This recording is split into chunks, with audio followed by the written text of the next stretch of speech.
উপস্থিতি, আসসালামু আলাইকুম। প্রথম কথা হচ্ছে যে আসলে যে প্যারাডাইমে আলোচনাটা হচ্ছে, আমি আলোচনাটাকে ডিফেক্টিভ মনে করি, আর কি ত্রুটিপূর্ণ মনে করি। শিক্ষার আলোচনা আসলে বাজেটের সাথে সম্পর্কিত না, এটা দর্শনের সাথে সম্পর্কিত। এবং বাংলাদেশ রাষ্ট্রের ট্র্যাজেডি হচ্ছে যে সে কখনো শিক্ষা জিনিসটাকে ডিফাইন করে নাই। এই রাষ্ট্র, সে সংবিধানে বলেছে এটা একটা মৌলিক অধিকার, কিন্তু এটাকে সে ডিফাইন করে নাই। মানে জিনিসটা কি, এটাকে একটা হাতি, মানে আমি কি জানলে পরে আমি শিক্ষা পেয়েছি বলে ধরে নেওয়া হবে। তারপরে হচ্ছে বিদেশি তহবিল পাওয়ার জন্য শিক্ষিতের ডেফিনেশন, শিক্ষার ডেফিনেশন করে নাই, কিন্তু শিক্ষিতের ডেফিনেশন করেছে। সেটা হচ্ছে আপনি স্বাক্ষর দিতে জানেন কিনা। কারণ হচ্ছে যে আপনাকে বিদেশের অনেক তহবিল লাগে, একটা মূর্খ জাতি আমরা লেখাপড়া জানি না, তো আমাদেরকে টাকা দাও। তো প্রতি বছর এই কথা বলে বলে আমরা প্রচুর ভিক্ষা পাই। এই ভিক্ষাটা আমরা কন্টিনিউ করতে চাই বলে যেটা হয়েছে, আমাদের সম্মানিত বর্তমান সাবেক সংসদ সদস্য মহোদয়রা, রাষ্ট্র সরকার মহোদয়রা যারা ছিলেন, সবাই মিলে সিদ্ধান্ত নিয়েছেন যে আমাদের শিক্ষার হার হচ্ছে যিনি লিখতে পড়তে পারেন বেসিক, স্বাক্ষর দিলেও চলবে, এটাই হচ্ছে আমাদের 70%+। কিন্তু আসলে শিক্ষার যে ডিফাইন্ড জায়গা আছে গ্লোবালি, সেখানে আপনি যদি বিবেচনা করেন আমার শিক্ষার হার কোনোভাবেই 30% ক্রস করে না। তো এখন প্রশ্ন হচ্ছে, আমার একটা জাতির কত অংশকে আসলে লেখাপড়ে করে শিক্ষিত করা দরকার? সবাইকে লেখাপড়া করানো দরকার?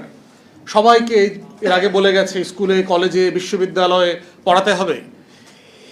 এই অর্গানাইজড এডুকেশনের সিস্টেমটা হচ্ছে it's a by product of industrial revolution. আপনি দেখবেন যে হিস্টোরিক্যালি লেখাপড়াটা সংযুক্ত ছিল ধর্মীয় প্রতিষ্ঠানের সাথে। অক্সফোর্ড, কেমব্রিজ, হার্ভার্ড, নটরডেম, এর প্রত্যেকটা প্রতিষ্ঠানের হিস্ট্রি দেখবেন এটার সাথে হচ্ছে আপনার স্থানীয় চার্চের সম্পর্ক ছিল। পাদ্রি এলাকার ছেলেপেলেকে ডেকে ওখানে লেখাপড়া করাতো, এবং এটাই আস্তে আস্তে গ্র্যাজুয়ালি ডেভেলপ করেছে। অর্গানাইজ লেখাপড়ায় মুসলমানদের কন্ট্রিবিউশন আরও পুরাতন। আল কারাউইয়ুন, যে মরক্কোর সেই বিখ্যাত বিশ্ববিদ্যালয়, যেটা অর্গানাইজড প্রসেসের মধ্য দিয়ে 1100 বছর হয়ে গেছে, এটা পারফর্ম করছে, পৃথিবীর ওল্ডেস্ট ইউনিভার্সিটি। তাহলে ইন্ডাস্ট্রিয়াল রেভলিউশনের পরে কেন সার্টেনলি রাষ্ট্রগুলো, রাজ্যগুলো, এম্পায়ারগুলো বোধ করছে যে আমার একটা শিক্ষা কারিকুলাম দরকার, একটা মেকানিজম দরকার? কারণ তার কর্মচারী দরকার, কারণ তার স্পিনিং মিল করছে। আপনি বেডফোর্ডের কথা চিন্তা করেন, ম্যানচেস্টারের কথা চিন্তা করেন, বার্মিংহাম, ওল্ডহ্যাম, লিভারপুল, এই শহরগুলো তখন কি করছে? আমার মতো বেঙ্গল কলোনির মতো সারা দুনিয়া থেকে রিসোর্স এক্সট্রাক্ট করে সেখানে সে কাপড় বানাচ্ছে, সেখানে সে তুলা বানাচ্ছে, সেখানে সে স্পিনিং ডাইং ফ্যাক্টরি তৈরি করছে, সেখানে সে সাইকেল তৈরি করছে, সেখানে সে টেকনোলজিক্যাল ডেভেলপমেন্ট তৈরি করছে, এবং এইটা সে আবার আমার কলোনির বাজারে হাই ট্যাক্সেশন দিয়ে বিক্রি করছে। তাহলে এই কাজটা করবার জন্য তার তো ট্রেন্ড ফোর্স লাগবে। এই ইন্ডাস্ট্রিয়াল, এই শিল্প বিপ্লবের কর্মচারী তৈরি করবার জন্য হচ্ছে তারা অর্গানাইজড লেখাপড়া শুরু করে। এবং এখনও ইংল্যান্ডের অধিকাংশ স্কুলের মালিক হচ্ছে চার্চ অফ ইংল্যান্ড, এখনও অ্যাজ অফ টুডে।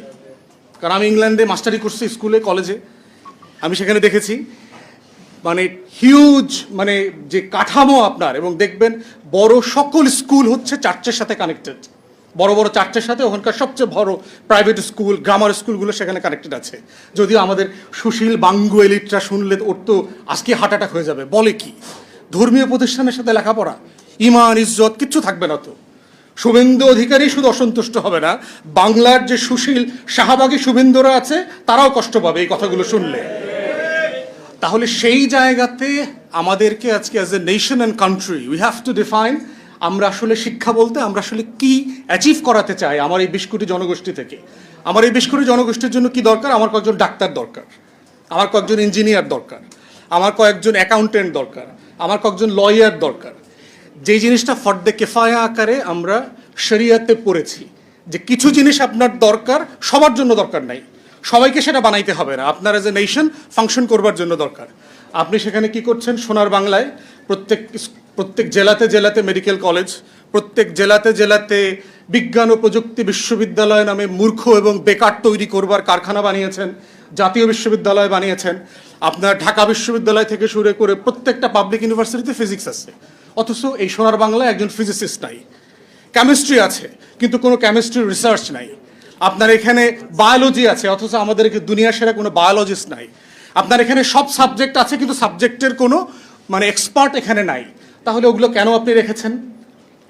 আমরা দেখবেন, আমরা যারা সোকল আমাদের জেনারেশনে ভালো ছাত্র ছিলাম সবাই আমরা কিন্তু কেউ বাংলাতে ভালো নাম্বার পেতাম না, আমরা ইংরেজিতে বেশি নাম্বার পেতাম। বাংলা ভাষাটা দুর্বোধ্য মনে হতো। এবং এখনও দেখবে, এখনকার জেনারেশনে দেখলাম একই সিচুয়েশন। তাহলে যেই ছেলেমেয়েরা 12 বছর ধরে বাংলা পড়ে, ইংরেজি পড়ে, সেই সোনার বাংলার ছেলেমেয়েরা বাংলা লিখতে পড়তে পারে না শুদ্ধভাবে, ইংরেজি লিখতে পড়তে পারে না। এবং অ্যাজ ইফ নতুন করে আমরা একটা শিক্ষা সংকটে পড়েছি তা না, it has been A crisis. আমরা এই সংকটেই ছিলাম। এই সোনার বাংলায় লেখাপড়া ছিল না, এবং ছিল না এই জিনিসটাও আমাদের পলিটিশিয়ানরা বোঝার মতো ছিলেন না, কারণ তারা বস্তি আর চাঁদাবাজির মধ্য দিয়ে তারা পার্লামেন্ট পর্যন্ত গেছেন। এরা কেউ লেখাপড়া করে পার্লামেন্টে যায় নাই। তাহলে এই জাতির ট্র্যাজেডি হচ্ছে একটা মূর্খ generation have been the governors and rulers for generations for last 5 decades। এই মূর্খ জনগোষ্ঠীরা যখন জাতির নেতা হয় তখন সে চিন্তা করে ইন্টার পাস ডিগ্রি পাস কেন, সাইন করতে পারলেই তো হইল। কেন সাইন করতে পারলে হয়? পুরাতন ব্যবস্থায় ছিল যান, দাদন সিস্টেমের কথা মাথায় রাখেন, জমির দলিলের মালিকানার কথা চিন্তা করেন। আসলে আপনার কি লাগে? আপনি জমি কিনছেন, বিক্রি করছেন, কতটুকু দরকার? স্বাক্ষর করাটা দরকার। ঋণ নিতে যেতে হয় আপনার বাজারে, বেচা কেনার জন্য যেতে হয়, কি করতে হয়? একটা টিপসই দিতে হয়, স্বাক্ষর দিতে হয়। তাহলে এই যে মূর্খরা আসছে বিভিন্ন জায়গা থেকে, জনপদ থেকে, আমার ঢাকাকে কেন্দ্রকে গভর্ন করবার জন্য, সে চিন্তা করে দেখেছে কই আমার মা, খালা, চাচি, দাদা, দাদি, হ্যাঁ করতো ওই স্বাক্ষর করা ছাড়া আর কোনো কাজ নাই। তাহলে এত লেখাপড়া করতে হবে কেন? ওইটাই শিক্ষিত বলে দেন, আমার 75% শিক্ষিত। তাহলে আপনার 75% শিক্ষিত, তাহলে পিওনের চাকরি করবার জন্য মাস্টার ডিগ্রি পাস লাগতেছে কেন? আগে 8 পাস হলে কনস্টেবল এসআই হইতে পারতো, এখন আপনার ডিগ্রি পাস লাগতেছে কেন, ইন্টার পাস লাগতেছে কেন? তাহলে এই যে টোটাল কাঠামোগত সমস্যা, এইটার সমস্যা আপনি বাজেটের জায়গা থেকে আলোচনা করে সমাধান করতে পারবেন না। রাদার আমি ফিল করতেছি উই হ্যাভ সাফিসিয়েন্ট ফান্ডস। টাকা অ্যাজ অফ টুডে যেটা আছে রাষ্ট্রের, যেটা সে খরচ করছে, এটা সাফিসিয়েন্ট। আপনার স্কুল কমাইতে হবে, কলেজ কমাইতে হবে, বিশ্ববিদ্যালয় কমাইতে হবে, আপনার এই কাঠামো ভাঙতে হবে। একটা রাষ্ট্র পরিচালনা করবার জন্য এত স্কুল কলেজ বিশ্ববিদ্যালয়ের প্রয়োজন নাই। আমি যেহেতু নির্বাচন করেছি, আমি প্রত্যেকটা এলাকাতে যেহেতু এক্সটেন্সিভলি দেখতে হয়েছে, প্রাইমারি স্কুলে 50 জন স্টুডেন্ট আছে এইরকম স্কুল আমি খুব কম পাইছি। 50 জন স্টুডেন্ট আছে, কিন্তু পাশেই দেখবেন নুরানি মাদ্রাসা আছে, ফোরকানিয়া মাদ্রাসা আছে, ওই মাদ্রাসায় 200-250 স্টুডেন্ট আছে। এবং বাবা মারা মনে করে যে আমার ছেলে মেয়েটা স্কুলে পড়ার থেকে ওই নুরানি ফোরকানিয়া মাদ্রাসায় পড়লে ভালো হবে। তাহলে আপনি রাষ্ট্র আকারে এমন একটা এডুকেশন সিস্টেম ডেভেলপ করেছেন যার উপরে আপনার গ্রামীণ জনগোষ্ঠীর পর্যন্ত আস্থা নাই। এবং ওই প্রাইমারি স্কুলগুলোর যারা টিচার, তাদের ছেলেমেয়েরা আবার ব্র্যাকের স্কুলে পড়ে, ইংলিশ মিডিয়াম স্কুলে পড়ে। ট্র্যাজেডিটা খেয়াল করছেন? মানে যে ডাক্তার যে হাসপাতালে আপনাকে চিকিৎসা দেয়, সে মরার সময় কিন্তু ওই হাসপাতালে মরে না, ও সিঙ্গাপুরে গিয়ে মরে। মানে যেই উপদেষ্টা অথবা যেই মন্ত্রী আমাকে আপনাকে বড়ি খাওয়ায়, ট্যাবলেট খাওয়ায়, ও মরার সময় লন্ডনে যাবে। লন্ডনে যাবে তাও ডাক্তারের কাছে না, শপিং মলে যাবে ডাক্তার দেখাইতে। তাহলে এই সোনার বাংলার যে কন্ট্রাডিকশনস, এই কন্ট্রাডিকশন ফিলসফিক্যালি যদি অ্যাড্রেস না করা হয়, এইটা বাজেটের প্রবলেম না। The problem is much deep down in our structural statecraft. এবং সেই জায়গাতেই হচ্ছে আজকে এখানে মাননীয় কয়েকজন সংসদ সদস্য আছেন, তাদেরকে এই জায়গাগুলোকে অ্যাড্রেস করতে হবে যে রাষ্ট্র আকারে ফাংশন করবার জন্য এই কাঠামো ভাঙতে হবে। সাহস করে বলতে হবে যে আমার দেশের অধিকাংশ কলেজ বিশ্ববিদ্যালয় শাটডাউন করে দিতে হবে, সিম্পলি বন্ধ করে দিতে হবে। কারণ এটার প্রয়োজন নাই, এটার প্রোডাক্টিভিটি নাই। পিয়ন হবার জন্য লেখাপড়ার প্রয়োজন নাই প্রাইমারি স্কুলের পরে। বিজ্ঞানীরা, গবেষকরা সবাই বলেছে আমরা আমাদের জীবনে যা শিখি এইটা মোস্টলি 14-15 বছর বয়সের ভিতরে শিখে ফেলি।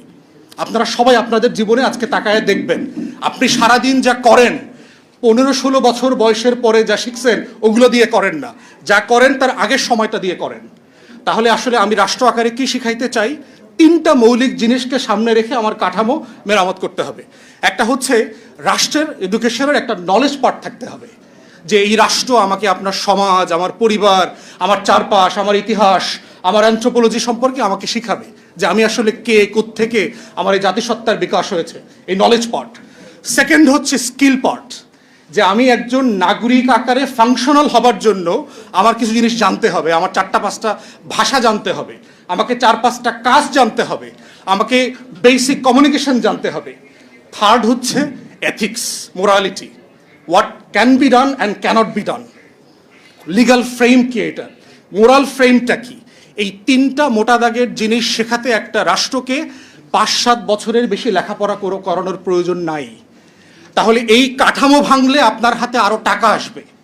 অতএব সেই বেকার, আপনি শিক্ষিত বেকার বানায় যাকে আপনি এমপ্লয়মেন্ট দিতে পারছেন না, তার জন্য আপনি আরও 2টা বিশ্ববিদ্যালয় করছেন, আপনি তার জন্য ট্রেনিং ইনস্টিটিউট করছেন, আপনি তাকে এমপ্লয়েবল করবার জন্য যুব সংস্থান মন্ত্রণালয় থেকে আবার নতুন করে প্রোগ্রাম দিচ্ছেন। তাহলে আপনি এমন একটা ডিফেক্টিভ কাঠামো তৈরি করেছেন যে এই কাঠামোর পিছনে কন্টিনিউয়াসলি আপনাকে কম্পেনসেট করতে হচ্ছে, আপনাকে আরও বেশি খরচ করতে হচ্ছে ওই বেকার ছেলেটাকে তার বেকারত্ব থেকে দূর করবার জন্য। এবং করতে করতে যেটা হচ্ছে, সে এমন একটা বয়সে গিয়ে তার এই বেকারত্বের অভিশাপটা ঘুচে যায়, দেন ইটস টু লেট। সে আর ওই টেকনিক্যাল হ্যান্ড তার মাথায় আর পড়ে না। এই জন্য দেখবেন যে আমাদের চিন্তার কোনো ফ্রেম